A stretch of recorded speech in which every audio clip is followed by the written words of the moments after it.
everybody. This is Jon Stewart, and welcome to our new Thursday edition of the TruthBusters Live. Joining us, as always, the co-host and pilot of this crazy conspiratorial airplane, none other than Cueball Carmichael. If you have followed us for the past, what has it been, 10 weeks now? I am telling you, are probably missing some of the best information on all angles, all sides of the box, on any conspiracy that we have talked about. I cannot be any prouder of this show, of our producer, Nick London, who's with us tonight, and of my host. Not only does he give some of the greatest one-liners that make you stop and go, whoa, I'm a believer, but I'm telling you, we have from A to Z on every topic, from aliens so far to the COVID. We have been covering every point so that when this broadcast ends, you will not go, but wait a minute, they need to talk about. Very few emails, if any, have come in, by the way, of, hey, they forgot this and forgot that. Nick, if am I correct on a producer? Yes, he is telling me yes. No emails. So you better thank Cueball Carmichael and his staff, and because this has been just great, and I'm just proud to be part of it, and so much proud that the fact that tonight, after our 6-part alien series, we covered the missing people in the national parks last week, the Alaska Triangle, but I think probably, without a doubt, the conspiracy, and I'm not even going to call it a conspiracy anymore because that's an insult to my co-host, the saga of the overwhelming evidence of a nation duped. I speak of none other than the JFK assassination. Cueball Carmichael, probably, other than Jesse Ventura, the most knowledgeable person on this, other than Jesse, and I've spoken with Jesse about it way back in '88 for a few minutes. This might turn into a 2-parter, might even turn into a 3-parter, but we are going to break down the entire JFK saga, his presidency, why many think the reason that he was killed, or the reasons, as I think, and who's to blame. The movies, the books, I think it's probably one of the most written about assassinations and killings other than Jack the Ripper. And still to this day, we have evidence coming out, ballistic evidence, new video evidence, as the technology progresses. And of course, at TruthBusters, we embrace everything that can give us more concrete information to the truth.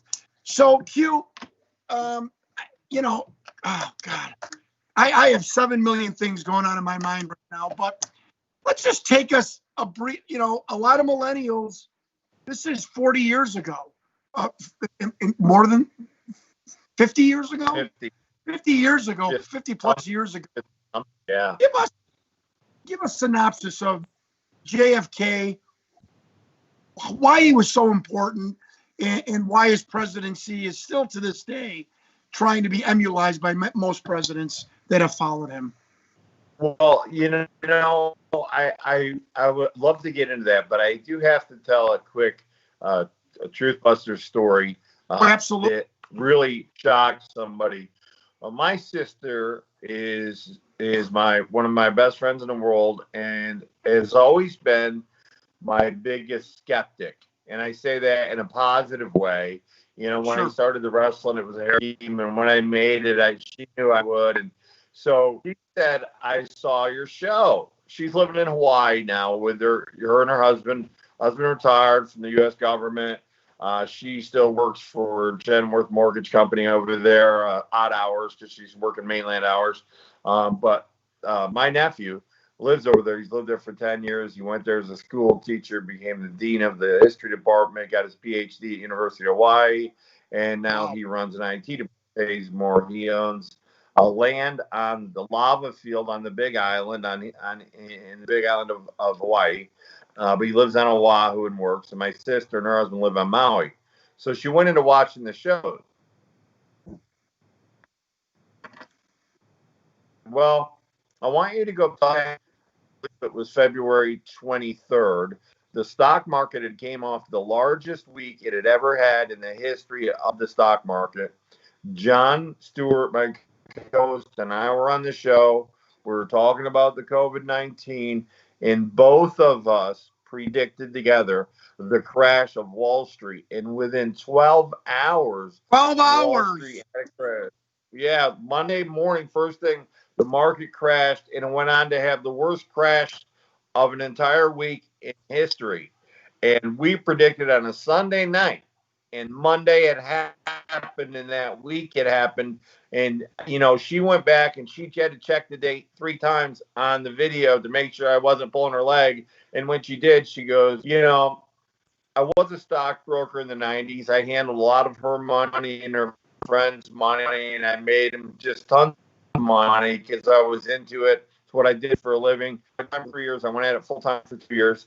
So I know it. Jon has been in the market for 25 years, 20 plus years. Jon's dad was in the market for years. So he understands investing about as I do.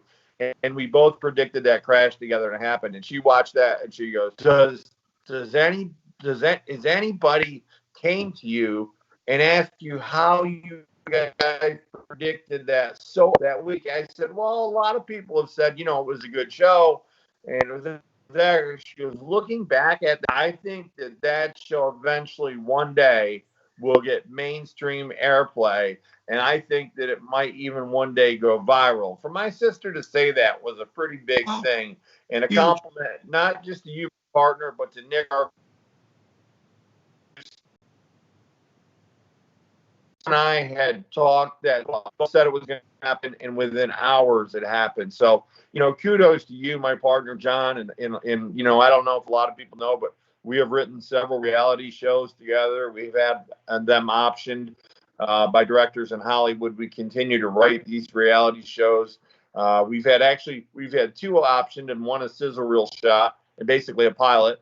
And so Jon and I continue to write these things together.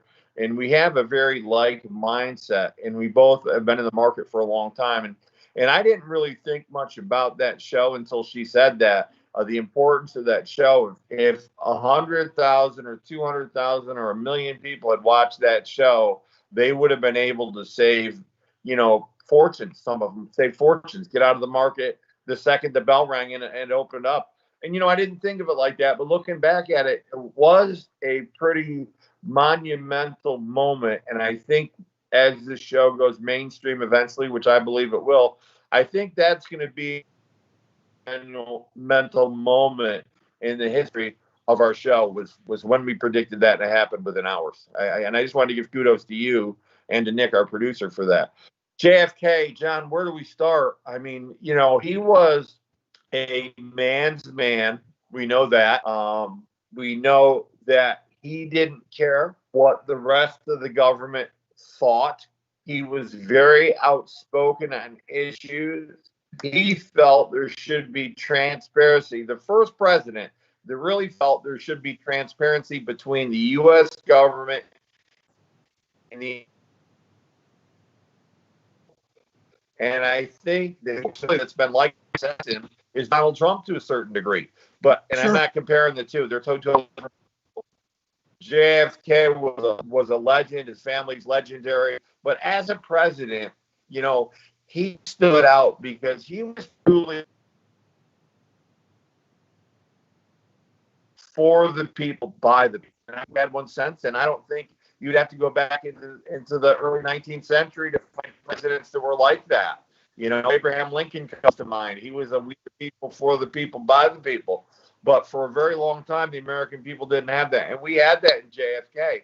And that made JFK a very dangerous person to the rest of our United States government, who wanted secrets kept and stories untold. And I think that ultimately, Jon, and your opinion on this, I think that was ultimately his demise. How do you feel about that? Yeah, you nailed it on the head. I mean, I like to Q, you've heard me talk from our 10 million conversations throughout the past 7 or 8 years. I like when I try to explain something that falls into the conspiratorial view, or even something else. I try and put it in an everyman's analogy. And the greatest analogy that I could give for JFK, as far as why his demise started the snowball down the hill, was exactly, he wanted transparency. He saw things in government and said, this is crazy. Namely the CIA. Realized that cooperating with the Russians in space would be far more of an advantage to America and to the world for 2 reasons. Cheaper. You've got two countries tackling the same problem. The affordability of it all. When you think about $30 billion it took to go to the moon, I'm not speaking like an idiot here. That was $1960. Right. That was huge money. And what else did that do? How do you have a Cold War, a hot war with a country that you are in partners with on a project? But that is the problem. That was the problem. What people have to understand is the military might of this country is a 50 to 60-year-old general, colonel, if you're the Air Force, and they are in the bunker day after day, metaphorically and literally. And their friends aren't their friends from high school that they play golf with. Their friends are other generals in the bunker. Their friends are heads of defense contracting companies, okay? Friends are other senators and congressmen that want to stay in office. So you have this little boys club that, for all intents and purposes, has the secrets of the world in the finger on the nuclear button. And I know they break that down to sound, sophomoric, but I'm trying to be as simple as possible. And JFK comes along and goes, I want to break up the boys club. What do you mean you don't want cooperation with Russia? What secrets? What Cold War? JFK knew, and this is in many books, that the Russian soldiers didn't even have soap to bathe themselves, other than the nuclear arsenal, which they would never use because they would be annihilated. Can I digress, Q, for 2 minutes? Folks, please. This bullshit that you have been fed since the 50s of worrying about Russia and their nuclear arsenal. Yes, they have a nuclear arsenal that could destroy the world 10 times over. Who is going to use it knowing that you will be destroyed back by the United States, and you will also, who's ever alive, will be destroyed by 100% proven nuclear winter? The mutual assured destruction was awesome. It's probably the reason why we are sitting here today, other than a couple of soldiers and people in the bunkers stopping a false launch. And JFK wanted to destroy that. He wanted to splinter it in 1,000 pieces into the wind, as he wrote in a memo. Folks, this is like a company that has theft and abuse and fraud and shenanigans and secrets and losing money and spending money out of control. And it's going on for years. And all of a sudden, the president dies and a new guy comes in who's a straight shooter and is going to clean up the company. And Q, we've been there in businesses like that. The place is up for grabs for weeks, if not months, on the prospect of the new regime that is going to get exposed. Q, you and I have talked about it with the companies that we've been a part of, people for the new regime. This is what JFK was doing or wanted to do with the government. He was looking at it like an everyman perspective, like we often have said, I want having a Cold War, all that benefits is the defense contractors. And I know that the congressmen want to keep the defense contractors in certain states so they get the votes. It was this vicious circle, and the American people paid for it. And eventually, as we will see, it is, in my opinion, one of the biggest reasons in the crown of the JFK assassination, one of the crown jewels of why he was killed. And you know, the thing is that, look, the thing that people don't realize is we create wars. And the reason that by we, I mean the people in charge of the government, the military, the defense contractors, there's always a war somewhere. It's the war on drugs in South America in Reagan's era. It was the Gulf War, Somalia. There's always going to be a war, because war equals spending, but war also equals defense contractors getting right. contracts that are subjected to the free. So we'll never get any information. But also, these rich politicians, how do people think they got rich? You ever hear what a kickback? These guys are making sure that they get their crony buddies to vote on a $60 million defense contract, and that's a small one. You can look them up. I looked them up on the show the one time, and I read them off. I mean, you are talking, the U.S. government gave Elon Musk's company so far this year nearly $1 billion for SpaceX. Now, we'll never know what's really the money's for, if he's taking satellites up, if he's taking defense mechanisms up into space, because, again, he's a private contractor. But we know, John, we know this from people that have been exposed. When these rich politicians and congressmen and senators rallied together to get a defense contractor $1 billion, there's a lot of kickback money. And that money goes to line, I don't know, the son of a vice president gets a contract with the Russians worth $330 million. That happens every day in Washington. That's business as usual. It's been that way for 75 years or better. Was that way during JFK's reign, but JFK walked in and said, this is not going to happen on my watch. And what happened was, suddenly you had defense contractors upset. You had senators and governors and just furious. Furious. And guess what? The CIA, how do they get away with some of the operations that they conduct overseas? How do they do that? They do it because they use contractors. They operate under the law of international secrecy. They're not subject to the Freedom of Information Act, the things that happen overseas, because, well, it doesn't. But there was a large populace of people in the government that from day one, and said from day one,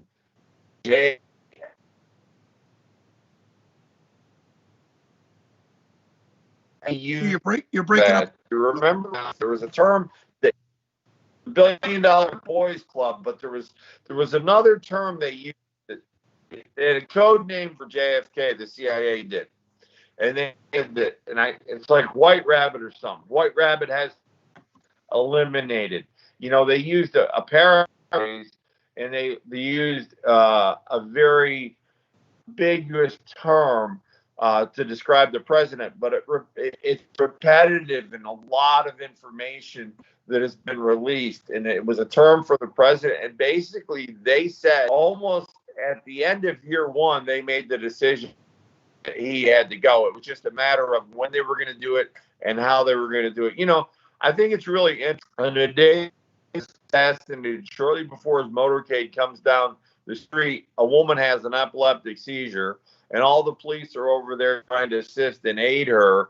And after the woman recovers from her seizure, she disappears, and she's never seen again. All right. Well, we're getting ahead a little bit. All right, we're getting ahead. We're getting ahead. Reel me in. John. Reel me in. Okay. We're going to take a break. So we're talking about the military aspect of the JFK presidency and how that might have been one of the bows in the quiver of why JFK was assassinated. We're going to come back and wrap that up and continue on the next subject of why JFK we think was assassinated. Stay with us. We're going to pay some bills. We'll be right back. It's the Thursday edition of TruthBusters Live. You did.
And we're back.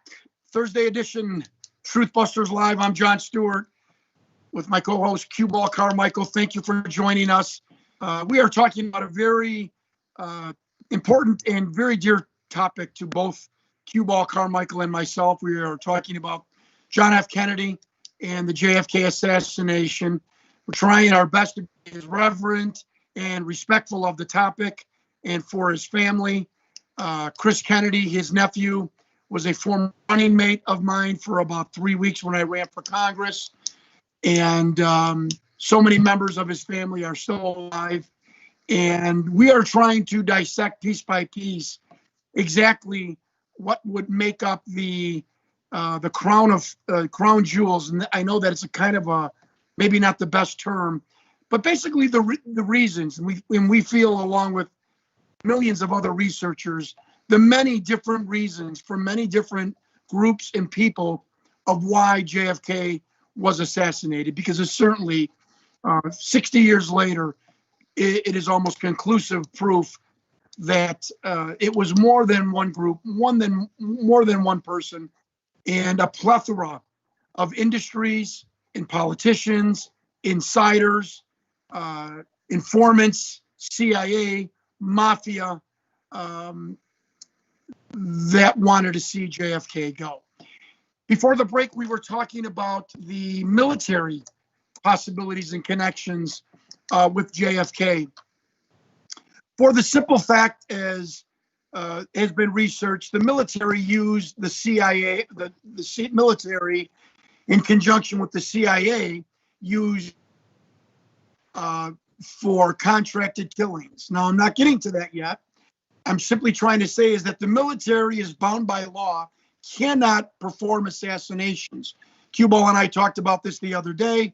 So they use the CIA, which in turn uses ex-Navy SEALs, ex-Green Beret, and the CIA, through the amendment in the Constitution and the laws governing the United States of America, has legal title to perform assassinations. That's something to keep in mind. But we were talking about how JFK thought, like many of us and many people back in the day, that the military and frankly what Dwight Eisenhower warned as he left office, the military industrial complex taking over this country like an oligarchy, so to speak.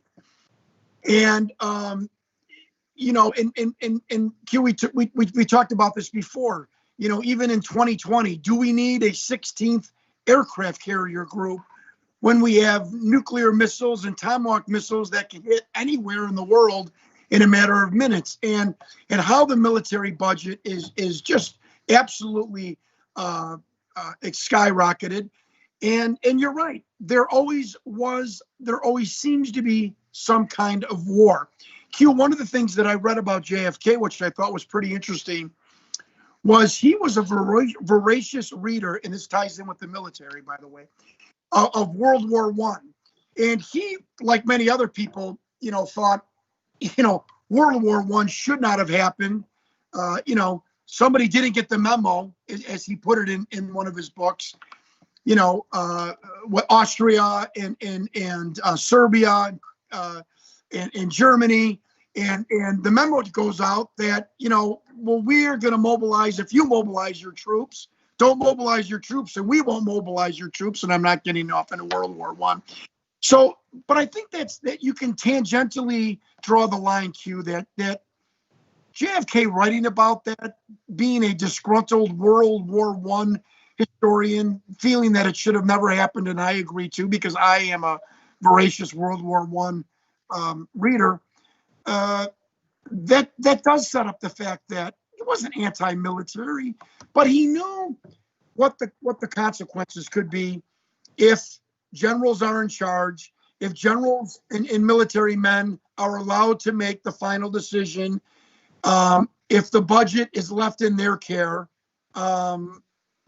You know, if you know, we're in a wrestling company, you know, if the lighting crew has in charge of the entire budget, the lighting is going to get the biggest part.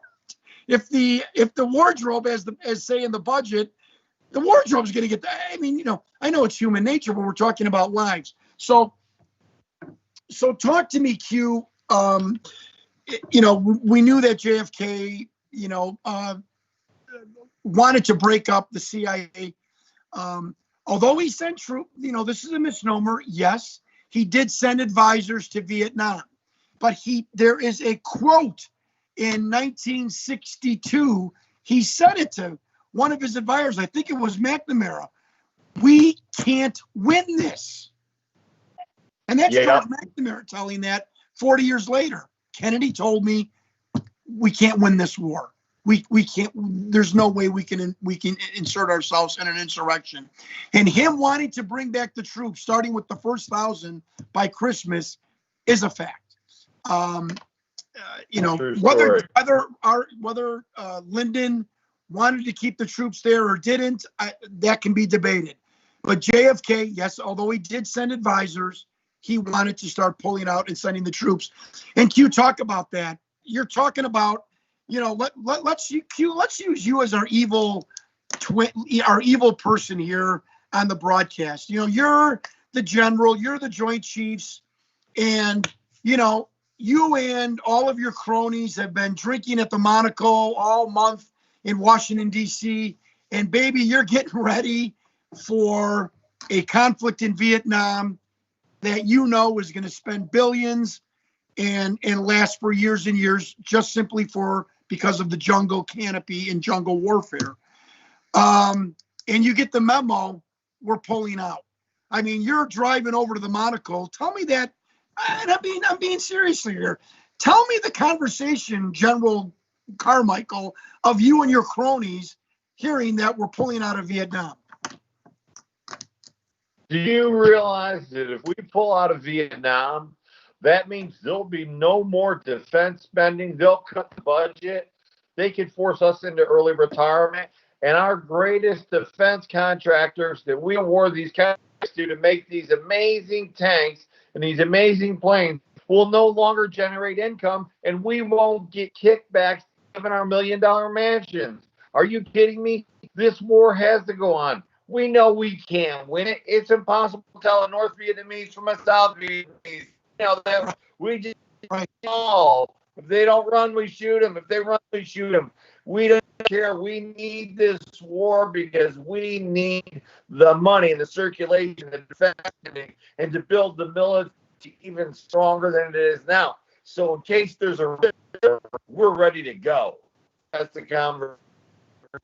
Do you think anyone, we offshoot here, folks, so bear with us. Do you think anyone, and really, I want you to think about this for 10, 15 seconds. Do you think anyone, okay, I know the answer is yes to that, so let me rephrase. Sorry, Senator. The majority of people in the military in 61, do you really think they really believed that Vietnam uniting under communism was going to really affect the United States of America? I mean, did anybody buy that in the Army back then, Q? No, I don't think anybody bought it. I really don't. Thank you. Yeah, this whole Nixonian, stop communism, and there were the wackos, and so to speak, and Nixon, who's one of my idols. Certainly, I would put into the communistic, feeling that it was going to spread. Certainly, having missiles in Cuba, yes, I can understand that. But having Vietnam fall into communist hands, I mean, I just didn't see it. Knowing that we had Taiwan and Japan as an ally, and South Korea. We had many other countries in Indochina. I never saw that. I think that was just an excuse to featherbed the nest of the defense contractors. And Donald Sutherland in the movie JFK used a great word that JFK, some of his actions caused shockwaves. I thought that was the best best verb used by Oliver Stone in that movie. How he caused shockwaves through the Defense Department and the Military Intelligence Department, which is what I'd like to get to in the last half of the hour, is military intelligence. Now, Allen Dulles at the time was the head of the CIA, and well known, he did not like JFK. And I'm sorry, I've got something in my. And Allen Dulles getting the memo, which JFK wrote, I believe in 62, that he wanted to let the Army have all counterintelligence operations and basically dismantling the CIA. Because after the Bay of Pigs, the CIA, to him and to many of us who researched this, was out of control. Even though they did perform some positive coups, I guess you would, Allende in Chile, they got the Dalai Lama out, the Shah of Iran, the overthrow of Iran. But JFK knew that this could not go on. The CIA basically, nation building, as George Bush called it. How do you think how do you think the CIA reacted, or what do you think was the reaction once the CIA found out that this guy was going to put them all out of business? I mean, do you think that is that what sparked the phone calls to Lyndon Johnson, to started the murmurs of, we got to get this guy with the mafia? Tell us your opinion on that. Well, I think that started a widespread. To the second, because you said it was the Billionaires Boys Club, and look, defense spending overseas was big business. I mean, you're about. Even back then, defense directors getting millions of dollars in contracts.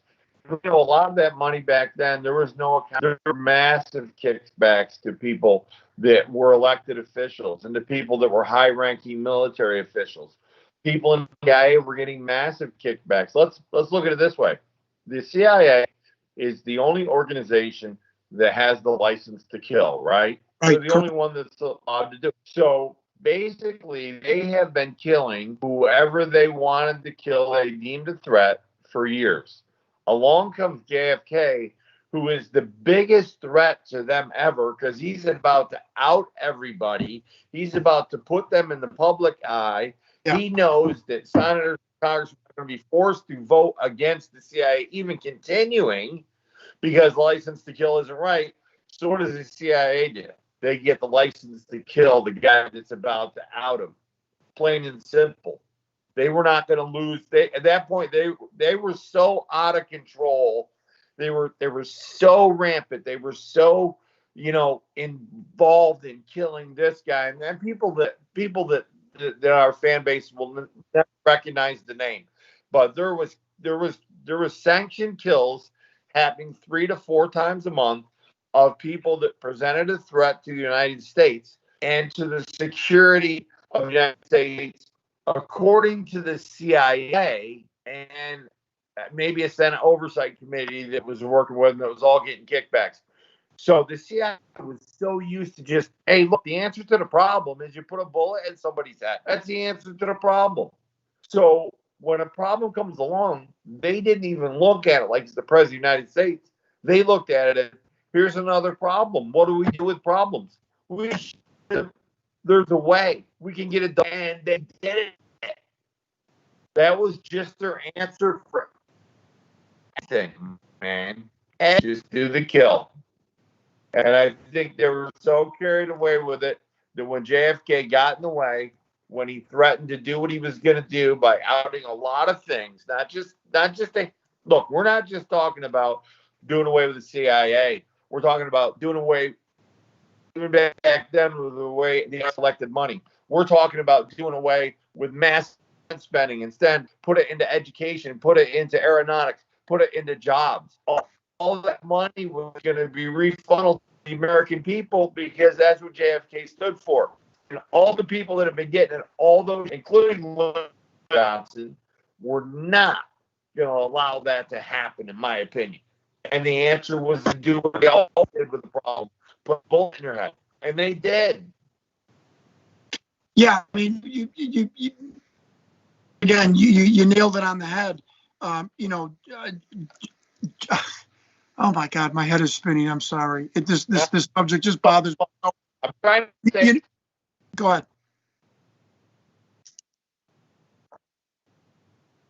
Q, you cut off a little bit there.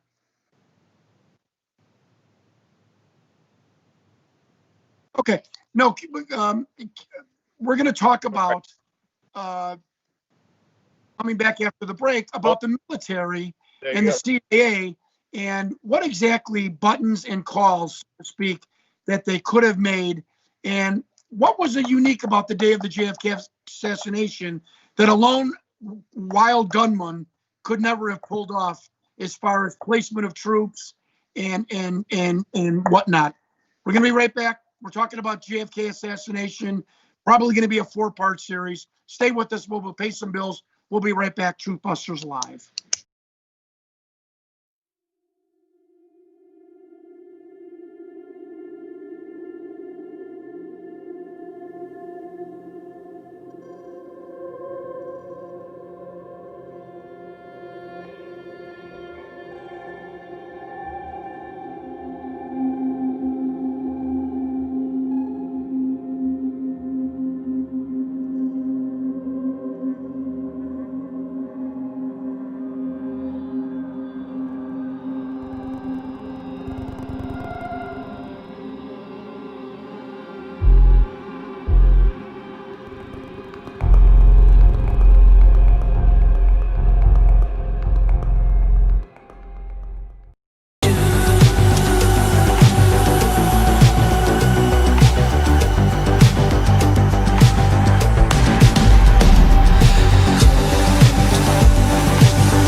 And we're back. TruthBusters Live Thursday night edition.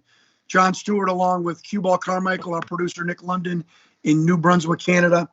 Talking about a subject very near and dear to our hearts.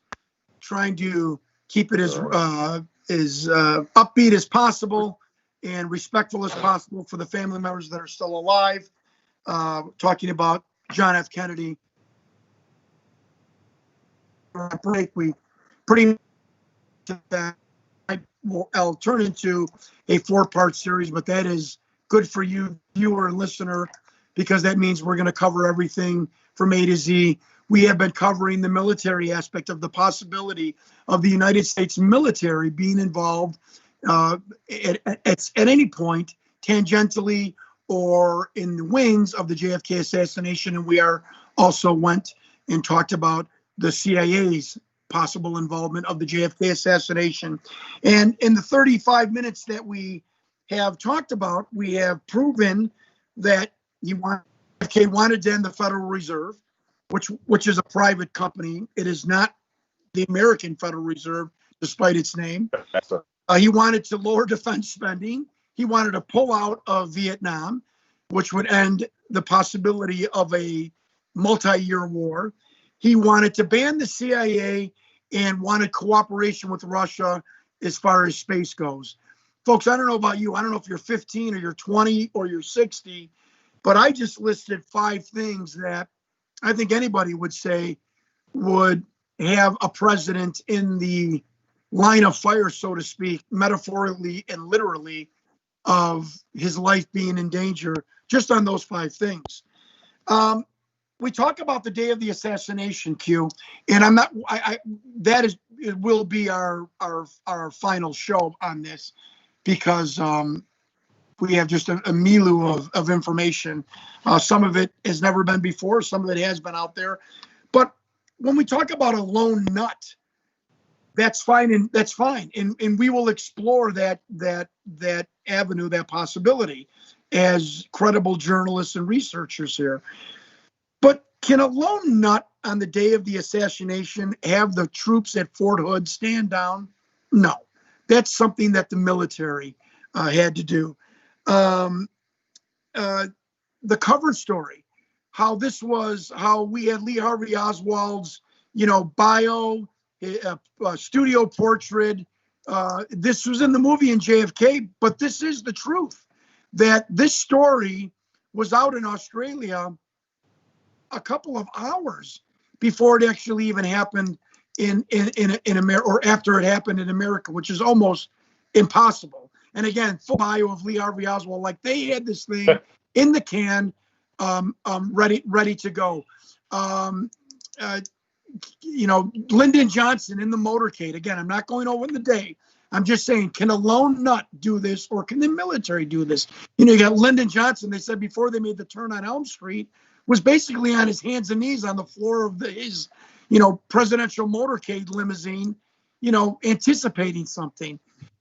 So, there are a lot of things that the telephone system going out in Washington, D.C., come on. I mean, this is CIA cover story 101. So when you talk about a lone gunman, fine. We're truth seekers here, folks. That's why we're popular. We're not trying to ramrod our opinion down your throat. Cueball is not trying to put a square peg into a round hole. You think Oswald might have done it? Fine, but tell me how Oswald could have controlled the military, and the fact that the FBI had a file on Oswald. Many people talk about Oswald being being handled by members of the CIA, especially McCord. This speaks of a military operation. Again, it's assassination 101. Fire teams, cover story, Patsy. That is an Oswald. And if it is, let me know how he controlled the military. Q, your thoughts. It is the perfect CIA operation. It's got distractions,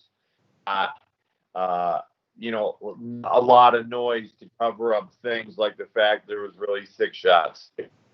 It's a lot going on, and people filming, and people, there's things happen almost in a chain like reaction. You know, the pop story just happens to be closed because they're refinishing the floors, and there's workers that nobody's ever seen in there refinishing the floors, aka team 1, 2, and 3, or A, B, and C, however you want to say. But you know, there's way too many things going on. The CIA used to be very covert in the 60s, the 50s, 60s, and 70s. But the problem is a little thing called the internet came around at the beginning of the millennium. And look, it's been exposed. It was exposed to guys like you and me. We knew it. We knew a CIA operation. There's many people that have been the victim of a CIA operation where they were in a car accident. They have to be near an explosion. They have to fall off the building suddenly. You know, but there's always this cover story. There's always a patsy, always distraction. There's always unaccounted for people before and after. I mean, just a repetitious thing that's been going on. It's so obvious in this case. You know, one thing, you know, that might just be, you know, one thing. 2 things, that can be a coincidence. 50 things, that's no longer a coincidence, man. And there's so many things we're going to cover in the next 2 or 3 shows about this. People, when we start getting down to the details, it is going to blow your mind. It's going to be so evident and obvious that this was an operation and this thing was set to go for. It was put together well. I will give him that. It was put together. The unfortunate outcome was, you know, John got shot. Obviously, JFK got assassinated. You know, you can pinpoint by film footage what bullet hit where, because a lot of people think you shot once or twice in the head. You actually shot more than that. It's just the pieces of the puzzle, when they're put together, they solve CIA or federal government operation or the combination of both working together to eliminate a common enemy. Just like, hey, when we killed Osama bin Laden, guess what? We eliminated a common enemy. There was a common enemy to everybody, every crony in the Senate, every crony in the Congress, every crony in the military, every crony who had the perspective of being a defense contractor at the time. Everybody. I mean, there were so many people involved that were taking kickbacks. Back then, there weren't receipts. There wasn't accountability. There wasn't very many Senate oversight committees like there is today. Today, there's 130 of them going on right now. Back then, there was one every 8 years. It was deemed by the Attorney General or the president that this has to have a special investigation. It's not like this today. They had a Senate meeting over baseball when Barry Bonds was playing about steroids. Are you serious? That's really what you're going to bring into the limelight? I mean, come on. When we, you know, the last. So I looked at back at that. Yeah, the last part of the Washington D.C., you know, the Beltway, as I call it, is the FBI and J. Edgar Hoover. Folks, J. Edgar Hoover was a cross-dresser. He was a homosexual. I could care less what he was. At least never the fact that he had a file. If you were in government to any substantial fashion, he had a file on you, and it wasn't good. And you know, when we talk about the tentacles of the government, we will get into this the next show of maybe Lyndon Johnson didn't pull the trigger, but we're going to show you things, what he did from where he was his position. J. Edgar Hoover might not have pulled the trigger, but J. Edgar Hoover had FBI agents willfully just completely forgetting about witnesses. There are witnesses to this day who were feet away from the motorcade that were never interviewed by the FBI. There have been 25 witnesses that told the FBI, I heard gunshots from the hill in the fence. Those people were ignored, left out of the JFK assassination. The dullest report. I mean, the biggest compilation of bullshit ever put on the planet Earth. How did Lee Harvey Oswald do that? Why did the FBI ignore witnesses, ignore testimony that was in direct contradiction to what most people believed was the truth, ignoring police officers, blood spatter spray, a deaf mute, Mr. Hoffman, who said in sign language, I saw a puff of smoke by the tree by the stockade fence. I'm not getting into the day. I'm just letting you know. This was out of the assassination overview. I saw a puff of smoke. I looked over. I saw a man. He took the gun. He took it apart. He handed it to another man. The other man put it into a box, a briefcase-like box, snapped it. The briefcase man walked one way. The other man put on a hat, straightened his jacket, and calmly walked towards the parking lot. Now, you tell me why a freaking deaf mute would make up that story the day, and he tried to tell the FBI. He was waving to them. Never got into the JFK report. It baffles my mind. We're going to try and find, believe it or not, James Files, the Chicago Mafia hitman that claims he was the grassy knoll shooter. His video has been removed, the one where he just clearly explains about JFK coming down Elm Street and whatnot. He lives 20 minutes from me. I don't know if I should, but I'm going to try and track him down and maybe get him on the show. But I have his testimony on video in my mind verbatim, and I can recount it for you on the final episode of this show.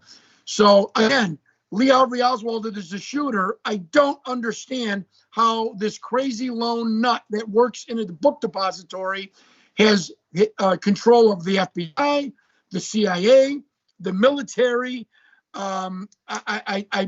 It doesn't fly, folks. I'm not saying Lee Harvey Oswald didn't have a hand in it, but for him to be the lone shooter, it does not fly, because there's no way someone of his stature could have all of this influence in the military and military intelligence. Well, I'm going to present yet another theory.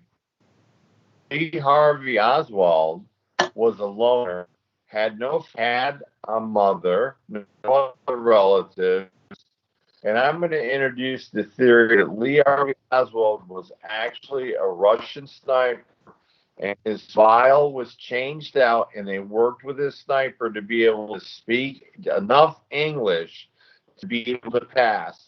And he was supposed to go to the courthouse and be released once he told the judge who he was. But unfortunately, Jack Ruby shot him and killed him before he could tell the judge who he was and walk away from him. And he had nothing to do with it. So, there's that theory not a lot of people have heard, but it is out there. And I will introduce that theory about Lee Harvey Oswald actually being an English-speaking Russian military sniper brought here, file grade, stuck in the military. Yeah, everybody in the military. Oh, yeah, I remember him. Oh, yeah, I remember him. This is his mom. He's going to go do Lee Harvey Oswald's name was used on this guy, and Lee Harvey Oswald got a free ride to another country with enough money to last him the rest of his life. It's an interesting story, and I'm going to introduce that next week when I have my better internet connection. Okay. That's interesting. Again,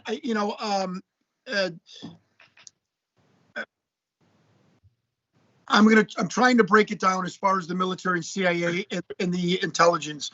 Q, let's take you and I, we work at a car dealership because we're familiar with that. Q might not have stolen all of the oil filters, right? But Q's the general manager. You could change time cards. You can acknowledge that you sent that kid, you know, the porter that stole all the oil. You sent him down the street to AutoZone to pick up, car wash soap. You can magically have the videotapes erased, or they weren't working that day. You didn't steal anything, but you facilitated a lot. And I think that is what we are, the point I am trying to make with and you, of course, this show, trying to make with the military and the military intelligence having their tentacles in this. And the fact that this is documented, Freedom of Information Act, thousands of pages where the CIA used the mafia. And we're going to show in an upcoming show exactly why the Chicago mafia had 5 million reasons to kill JFK, including, the testimony from the Grassy Knoll shooter, who really lays down the day of the shooting exactly who, what, why, and the fact that the military complex was in cahoots with the mafia for assassinations, just did the same thing over and over again. We'll help cover it up. We'll help facilitate. We'll help people disappear. We'll give you money. We'll give you phony CIA credentials. We'll put military assets away from Dallas. We'll shut down the phone systems in Washington, D.C. We won't pull the trigger, but we'll help facilitate it. And I think the example of the car dealership is perfect. And when you have a vice president that is about to go to jail, which we will tackle, we'll start doing the perpetrators next week. A vice president that was days away from Time Magazine producing a huge multi-weekly article on the illegal conduct of LBJ, knowing that his career was over. The only way to salvage it was to get JFK out of the way and become president. The only way to keep LBJ out of jail. We'll tackle that next week. Q, great show today. We're going to wrap it up. Our discussion on JFK, the JFK assassination. It's going to be a 4-part series. We talked today about the military-industrial complex and the military intelligence having its hands in the FBI in at least facilitating and the cover-up of the JFK assassination. Please join us next Thursday. Remember, folks, this is our new time. This is our new day in the week. Same time, new day in the week. Please like us on YouTube, subscribe to our channel, buy our merchandise. You can get us on Spotify, Apple, YouTube. Send our producer an email. We want to hear from you. If we miss anything, we certainly want to cover it. I'm Jon Stewart for our pilot, Cueball Carmichael for our producer, Nick London in the bunker in New Brunswick, Canada. Thank you for joining us on a really special edition of TruthBusters, and we will see you next week, same time, same place. God bless each and every one of you, and good night. God bless America.